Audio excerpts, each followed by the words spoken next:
Greetings, fellow humans. Katrina here. Quick disclaimer. I'm a professional, not your professional, so nothing we're going to talk about today should be taken as medical, legal, otherwise advice. This podcast is purely for education and amusement. That's the disclaimer. And it's called I Don't Know. So I really don't know what we're going to talk about today. This is Tori, though. Hi, everyone. You want to say a little bit about yourself? Yeah, so my name is Tori Journey. I live in the Midwest area, just east of St. Louis, what's called the Metro East Illinois region. So it's like south of Springfield in Illinois, just like literally in 20 minutes from St. Louis. I am a pagan interfaith minister. I do a lot of outreach and advocacy work in the both local and national level of spiritual communities. And I'm also an environmental scientist and I'm studying engineering. I'm Nice. currently working on research in selenium volatility at my local university. So I do a whole hybrid duality lifestyle, spirituality, science, and sort of where they meet is a lot of philosophical ways in which I get to live my life. So I've done a lot of teaching and public speaking in the community, as well as freelance writing, as I like to call it. Mostly a lot of sermonic pieces and culturally relevant news going on in the world. But yeah, that's pretty much me. Nice. And so before we hit record, you were starting to say something about Salem, Massachusetts. I want to bring that back up now. I've actually been there. Have you ever been there? I have not.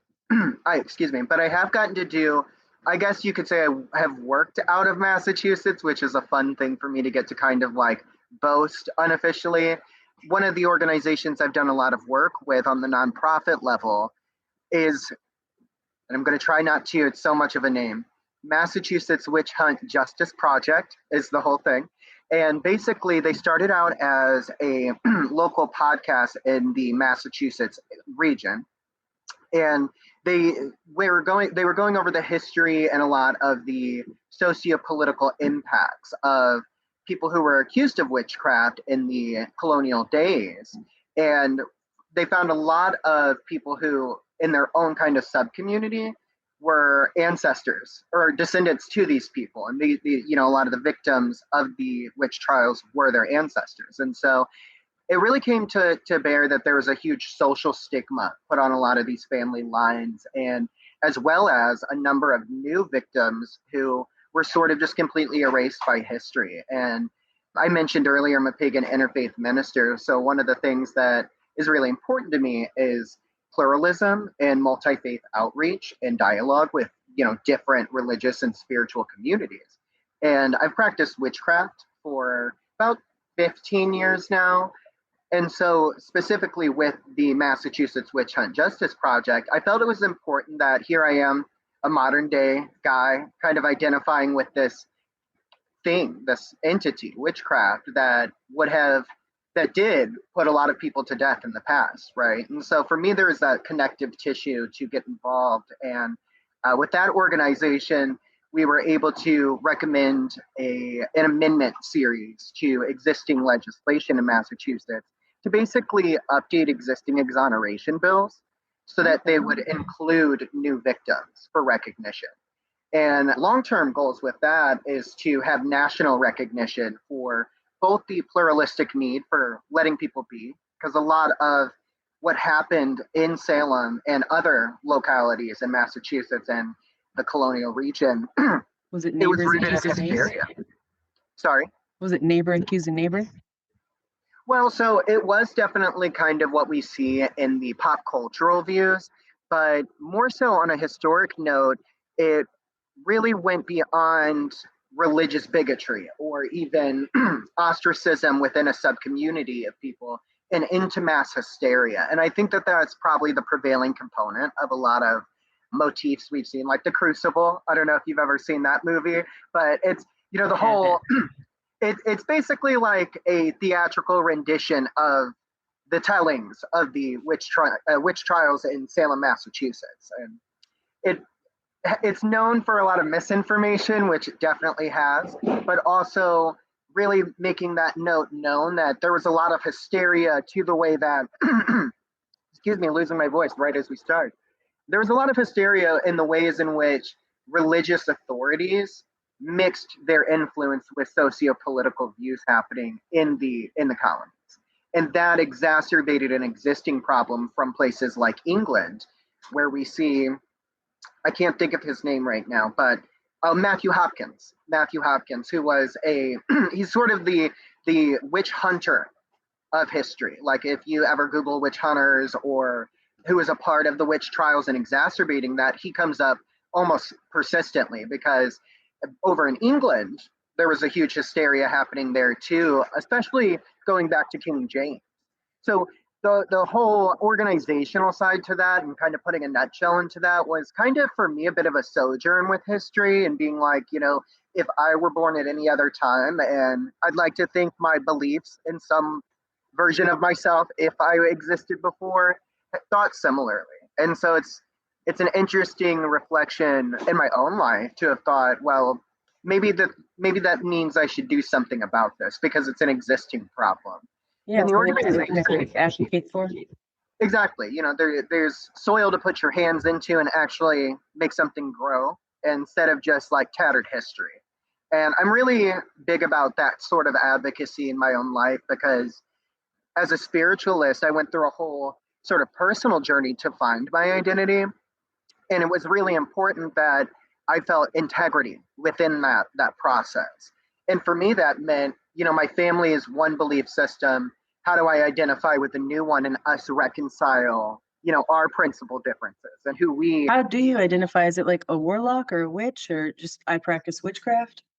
Yeah, so the prevailing identity for me throughout my life has been as just a traditional witch. Within that explanation, I would say I do a lot of practices around herbalism and around nature itself. So my version of witchcraft, and there's a huge cadre. I know you have some literature that'll kind of speak to this. There's a huge cadre. And so for me, it's about an eco-spiritual identity and path where I can combine that scientific background and foreknowledge about what I see before me and use my spirituality to reflect on that on a more philosophic level. So there's a huge level or component of my faith dynamics where it's simply just ecological activism, where I'm just out in nature doing gardening or conservation work or sustainability work, that sort of line of it. But I'm trying to bring some orchids back to life over here. Well, you said, where are they? I couldn't see them. Orchids? Oh, they're kind of hidden by the light, but they are right there. I think you may have shown me those before. Yeah, I have orchids that have been surviving and then thriving and then not doing so well, and then they come back again. That sounds about right for orchids. Yeah, we did talk about this a little bit. I'm having a flashback. But yeah, so to the identity question, I really do just identify as a witch or a pagan. Both me and my husband, Jason, we're both of that same sort of like path. And we've had a lot of discussions around as we get older and there's more depth to what it means to be a person and to have more experience just as you go. It's hard to kind of just say I'm a witch. It feels like who I am deserves more of an ambiguous or bigger, broader term. But witch still feels right for me in my life and the types of practices I imbue into my spirituality. I would say practical witch is something I would identify as well. The practical side of it being like you mentioned, I have literature. So when I was in Salem, there was this one book that really stood out. It was a spell a day, 365 easy spells, rituals, and magic for everyday life that came out to be really useful for me because I am random about it. I don't do it religiously. I just do it randomly. Yeah. And then this is the house witch. So this is another good one that talks about just different ways to use your home and garden to practice what some describe as witchcraft. And what I would say magic, I want to know your definition of this too. I define magic as science that we just don't necessarily understand yet. What do you define magic as? I give magic that weight. Like as a concept, I definitely agree with that, especially because of my background, right? I'm certified in horticulture. I'm about to get my bachelor's in environmental science, and I'm about halfway through a bachelor's in engineering. So I love science. I eat, breathe, and do everything else based on science, but also concepts of magic. And what that means to me, I think, is that encapsulating view of that there's a lot of misunderstanding around what it means to be alive, to be this particular kind of creature walking the earth alongside these others. And I think that there's a lot of depth that's still needed for that view of it. But for me, I would say I'm very religious about my idea of magic, and that I liken it to philosophical concepts, but also very much just sort of biblical ideas, for a lack of a better word. Not that it's rooted in Christianity, but in the same grandeur, I'd say. And what I mean is, if you look at the Tao, right, of Tao Te Ching, they talk about how the Tao, it encompasses, but it does not conform to a lot of things.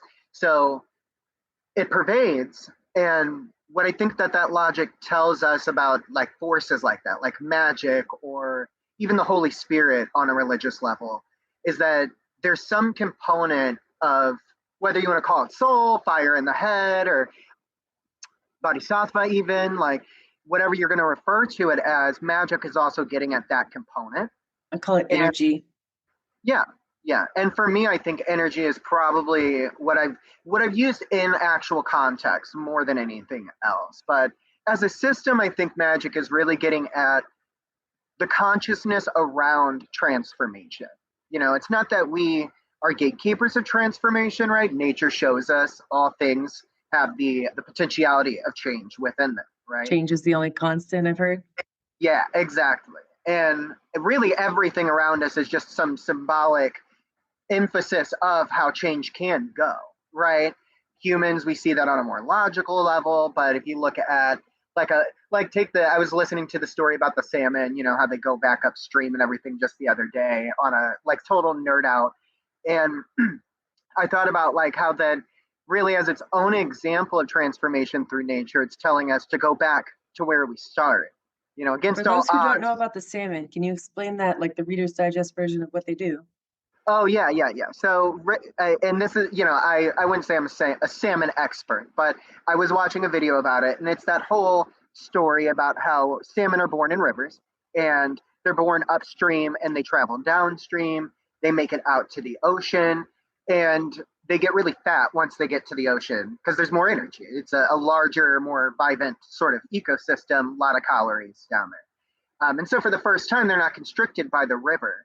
And it was actually this other sort of STEM guy who's talking about how it drives him nuts because salmon, if you think about an ecological niche, the reason an animal does what it does and, how we thrive versus what's non-essential as a creature.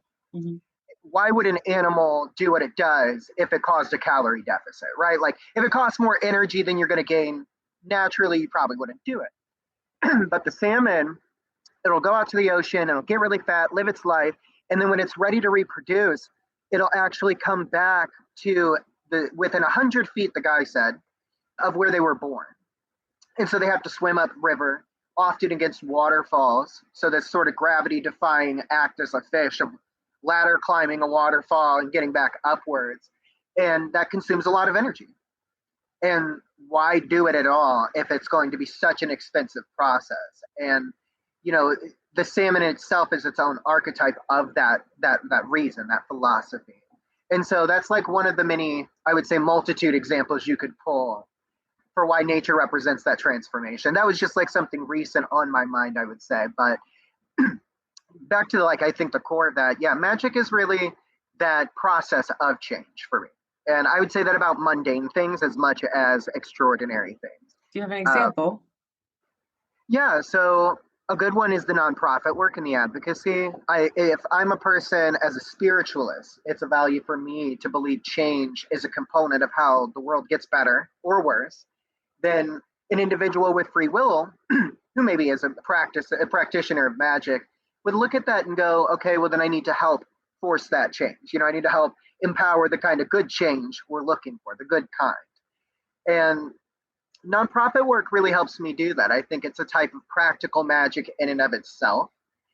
For example, very much in context, some organizations I'm involved with right now is the Fuller Dome Center for Spirituality and Sustainability. It's a multi-faith center located at SIUE campus, which is Southern Illinois University in Edwardsville. And I've been working there for about a year and a half now. And one of the things I've gotten to do with them is restructure programming at this multi-faith center to really reflect the type of diversity at the campus itself, which Nice. sort of paralleling with our small microcosm efforts is the whole university going, we need better engagement with our international community. So there's this macrocosm of, a behemoth of a school happening around our little multi-faith organization. And the kind of energy I can bring to that type of change is a unique energy that this place hasn't seen before.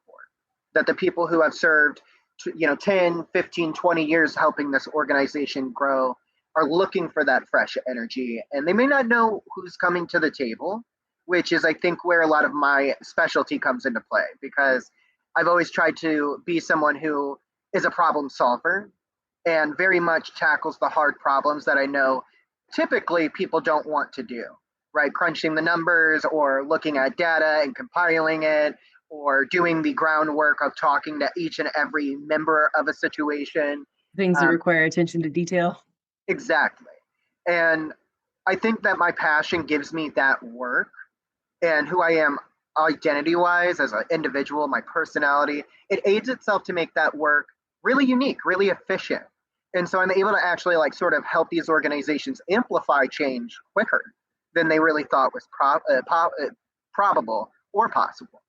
And so with them, we've invited Buddhist monks to come and teach and do meditations. We've invited experts to teach Qigong and Tai Chi, a lot of practices that are important to Eastern-minded people, whether that's culturally or just philosophically. What do you know about mindfulness? Finish your thought, but then I want to know about mindfulness from you. Yeah, definitely. But another good example, and that's just one organization, and feeling like I'm able to give my very personable self, very personable efforts to something. But I also work for Aran Ryok Fain, which is this Druid Indo-European organization that spans from the US to Germany to France to Australia to a lot of regions around the world. And we have over 800 members, and I serve as the members advocate on the board of directors. And I stepped into that role because I was a part of this community, just sort of learning my own culture and traditions on the Celtic level. But there was this moment where in my own life, I wanted to start a nonprofit, very similar to something like that, but more on the STEM side of it, where people could do science and eco-spirituality and spirituality all kind of sort of together. And I heard advice from this sort of nonprofit coach who was like, well, if you can't beat them, join them is the mentality, and go to a place that is doing that work and doing it well. And not that it was a competition to beat anybody at, but for me, it was like, well, if I can't really do it alone and I don't have the resources, maybe I'm left to give what I have to another location or place, And so working with ADF, it's been really monumental for me because it's the deep sort of pagan representation and spiritual resources that I've looked to gain as a person, but also to offer other people. And actually, before this video chat, I just got out of our annual meeting where I got to meet a lot of members, and as a board of directors, we answered a lot of questions and created a lot of vision in people's minds about what comes next for us as a community. And that's really pivotal for me. That, I think, to me, that's what I define or interpret magical acts to be, is that's real change in the real world because of soul, because of passion, because of willpower. Initiative. Yeah. Creativity. And that's something I get to do with a lot of other stakeholders and important, hardworking people in those communities. So for me, that's kind of what I mean by I have a whole spiritual practice. I do spells, I do herbalism stuff, I do a lot of stuff that you would expect as a witch. But I've grown to a place where those aren't maybe the exciting thing about being a witch. It's how you can interpret reality and life to be something more than just forced on you, evident, and to really have a stake in the matrix, as it were. Nice.